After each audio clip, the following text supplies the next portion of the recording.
undeniably an existential threat to our country, to our lives, to our children's lives. We are going to need you to stand with these legislators in this House behind me. We are going to need you to provide the extra measure of courage that it's going to take to make this thing a reality. This is a historic moment. There are very few times in anyone's lives where you can say, this was a moment I'll remember. I'll remember this for the rest of my life, when we had an opportunity to change history.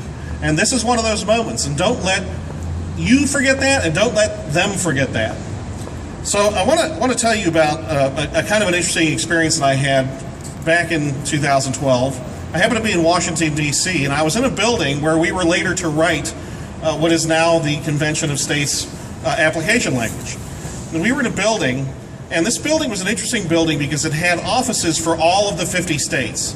And so you had all these flags. When you look from right to left, you see all these flags of all the different offices, and this was intended to be kind of like an embassy for all the states, so that when they had officials come from the state, they would have a place in Washington to go so that they could talk to the Congress and they could do everything they needed to do to have representation in Washington.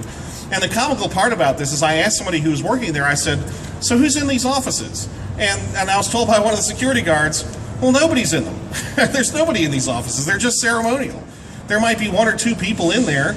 You know, I said, well, do the governors, when they come to town, do they ever come here? And he said, well, yeah, occasionally they come here for like a photo op, because it's quite a grand building and it makes a good picture. But that's it. I tell you that story because that's what Washington thinks of the state of Ohio. That's what Washington thinks of you. They haven't heard from you in a little while. They are hearing from us now. And we are not going to let them forget that we are in charge of this country. They are not in charge of this country. And we are going to get control of this monster, and we're going to do that right now.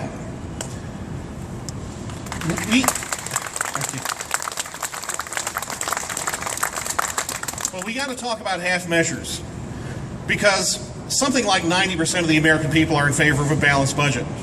And I'm in favor of a balanced budget. Most of you are, I'm sure, in favor of a balanced budget. But I'm here to tell you that a balanced budget is not enough.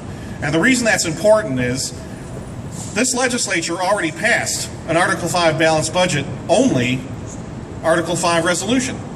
That's already been done. Many of them may tell you that they've already done this, that this is enough.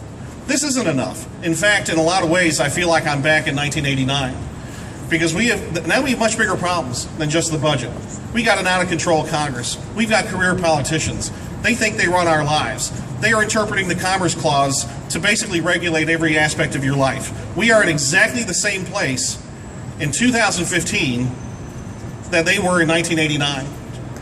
We do not want to have another missed opportunity on our hands. So when anybody tells you, we've already done this, we've already seen this, we've already voted for this, I need you to be prepared to remind them that that is not enough, that we need the Convention of States application. We need to limit the size, scope, the jurisdictions of Congress, of all of federal Washington. We need to get this monster under control. This is the last opportunity we are ever going to have to do this.